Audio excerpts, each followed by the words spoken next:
Bonjour à toutes, bonjour à tous, bienvenue à notre nouvel écho du jour. Nous sommes vraiment ravis, heureux de vous retrouver sur notre plateforme d'Écho d'en haut. Nous vous espérons vraiment en forme par la grâce de Dieu. Et vraiment, vous êtes encore bienvenus sur notre plateforme. C'est lieu où le Saint-Esprit, où le Seigneur nous accorde vraiment la grâce de pouvoir bâtir de relations solides, des couples solides, que ça soit, peu importe les genres de type de relations qu'on veut bâtir. Mais ici, en tout cas, c'est vrai que on se focalise beaucoup sur la relation de couple, de famille. Mais vraiment, sentez-vous à l'aise et merci encore de partager, de parler d'Écho d'en haut autour de vous parce que beaucoup en ont besoin dans leur relation. Aujourd'hui, d'ailleurs pas seulement aujourd'hui, depuis le temps, depuis les jardins d'Éden, le mariage a toujours, la famille a toujours été attaquée par l'ennemi. Et aujourd'hui, alors que nous arrivons à la fin de temps, nous voulons relever ces défis, en tout cas de sauver tant que nous pouvons des couples, des familles, des foyers, des individus, pour que le Seigneur vraiment se glorifie et récupère ses enfants. La bonne nouvelle de l'évangile, ici dans Écho d'en haut, nous l'annonçons dans le couloir de la famille, dans le couloir des individus, dans le couloir de relations. Alors, sans plus hésiter, nous allons rentrer dans notre sujet d'aujourd'hui. La question qui nous a été posée, c'est de savoir à quel moment de la relation de couple, en fait, on démarre les temps de prière à deux. À quel moment on démarre les temps de prière à deux? Alors, déjà, j'ai envie de répondre à cette question en disant que la prière pour nous, enfants de Dieu, c'est pas une option en fait. C'est du non négociable la prière. C'est vital, c'est notre respiration. Nous ne pouvons pas jamais nous empêcher de prier. Prier est vital, prier est essentiel. Nous sommes des êtres spirituels, nous sommes sortis de quelque part. Dieu nous a créés à son image et à sa ressemblance. Et étant des créatures de Dieu, nous sommes dans l'obligation de rester connectés à notre source pour pouvoir fonctionner correctement dans cette dimension où il nous a envoyés. De la même manière que la voiture Renault, Mercedes, quitte la concession quand elle a été créée, elle va pas fonctionner comme ça et couper de sa source. Non, de temps en temps, elle reviendra pour les entretiens, elle reviendra pour des changements de pièces si jamais c'est usé, elle reviendra pour une raison ou pour une autre. De la même manière, cette réalité de notre vie de tous les jours, ça nous renseigne combien à plus forte raison l'homme étant esprit et dans la nécessité de retourner, de demeurer d'ailleurs connecté à sa source qui est normalement Dieu.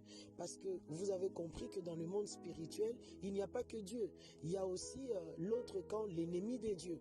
Donc aujourd'hui, malheureusement, une autre réalité après la chute est que l'être humain esprit étant obligé de rester connecté à sa source spirituelle, ceux qui connaissent les dieux véritables resteront connectés à cette source véritable, les dieux véritables, alors que ceux qui ne connaissent pas ou qui ont perdu de vue, de traces de cette source-là qui les a créés et que l'ennemi les a pris, ils restent aussi connectés à la source spirituelle de l'ennemi au fait.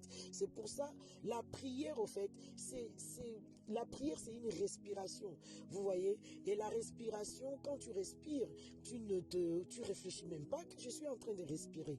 Bon, c'est vrai que la connotation qu'on a souvent de la prière, c'est on est là, on prend 1 heure, on prend 10 minutes, on prend 10 heures, souvent on a cette connotation-là. Bon, je vais vous dire un secret. La prière, c'est le fait de rester connecté à Dieu.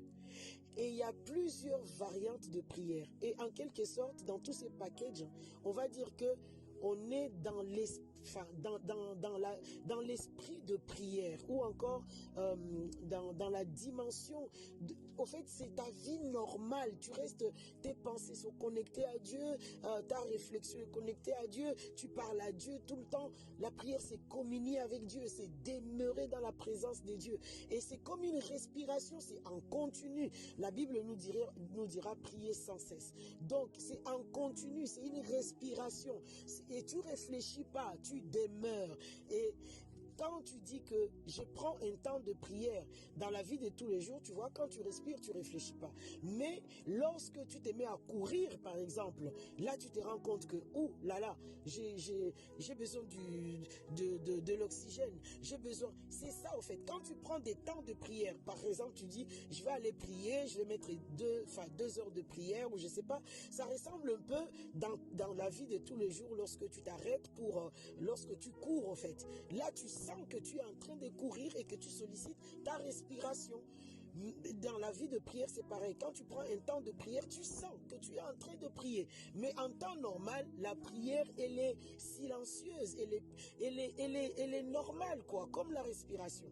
Donc, étant être humain, déjà, nous sommes dans l'obligation de demeurer connectés à notre source qui est Dieu.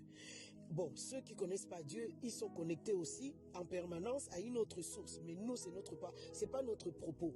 Maintenant, lorsqu'on rentre dans la relation avec l'autre, franchement, il n'y a vraiment pas la question à se poser à quel moment on prie ensemble, en fait. Pourquoi? Parce que, déjà, c'est notre normal. Et puis, quand je rencontre l'autre, c'est l'activité, la première même qu'on doit engager avant d'aller manger au restaurant avec l'autre. Et ça, on le commence très tôt. Bon, c'est vrai que le rythme peut changer. Autant de cheminement, vous pouvez introduire, je ne sais pas, 1 ou 2 fois, 3 fois, en tout cas, dans la semaine où vous priez ensemble.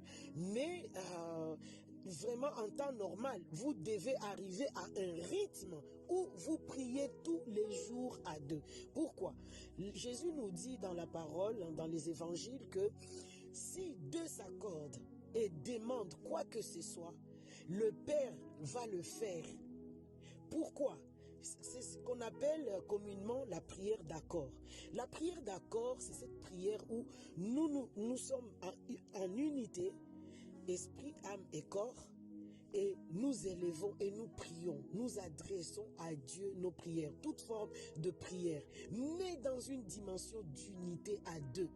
Et c'est tellement profond. Vous savez, dans dans les livres du commencement, quand l'homme a voulu défier Dieu, ils se sont dit, on va bâtir une tour. Vous connaissez l'histoire de Babel. Ces hommes ont réussi leur projet et Dieu était étonné. Ils ont réussi leur projet uniquement parce qu'ils se sont mis en accord. Ils n'ont pas prié. Ils se sont uniquement mis en accord. Mais là, le secret que Jésus nous donne dans le Nouveau Testament, c'est qu'il nous dit, non seulement vous vous mettez en accord, vous serez exaucés, mais en plus cet accord est dans une dimension de la prière. C'est juste le feu. C'est une prière qui n'échoue pas, l'unité. Parce que l'unité est un principe puissant devant Dieu, en fait. Donc, prier ensemble, c'est du non négociable. Vous unissez déjà, le corps dans une certaine mesure, l'âme et l'esprit. Et vous constaterez que la dimension de l'unité que vous êtes en train de construire, au fait, c'est là que le couple doit commencer à se bâtir et à se construire. Dans une dimension spirituelle, où vous commencez à être un. Si vous ne priez pas ensemble, mais c'est là où vous aurez du mal à devenir une seule chair. Vous aurez du mal à bâtir. Ce n'est pas dans le foyer que vous allez devenir une seule chair. C'est ici déjà, dès que vous démarrez la relation, vous devez déjà commencer à prendre au sérieux les temps de prière ensemble.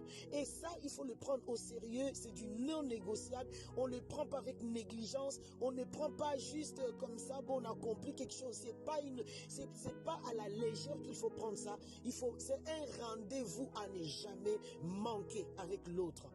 Et il y a beaucoup de bénéfices de prier à 2. Pour le couple, c'est pareil. Il y a quelque chose que le couple rate, passe à côté parce que le couple ne prie pas ensemble. Ceux qui sont déjà mariés. Et prier ensemble, c'est pas quelque chose d'occasionnel ou encore, je sais pas, occasionnel ou encore une erreur, bon, par hasard comme ça, bon, on prie ensemble. Non, ça doit être réfléchi. Ça doit être votre priorité. Vous devez prier ensemble parce que prier ensemble, ça vous unit, ça renforce l'unité, ça renforce cette puissance. Souvenez-vous, les gens qui ont bâti la tour de Babel, il a suffi qu'ils soient en accord et leur projet a réussi. Et Dieu était étonné, il est descendu, il a dit, oh là là, allez, mettons la confusion au milieu d'eux. C'est pour ça aujourd'hui chacun parle sa langue d'ailleurs. Mais quand on rentre dans cette dimension d'accord, c'est puissant. Vous pouvez réaliser des projets incroyables uniquement parce que vous êtes en accord. Et Jésus nous dit, si vous êtes en accord et que vous priez, donc associer l'accord à la prière, c'est juste explosif. Et c'est un élément que vous ne devez pas vous priver de mettre en place. Faites-vous violence pour prier ensemble. Ça renforce l'unité. Et vous allez voir, dans un premier temps, ça peut paraître difficile.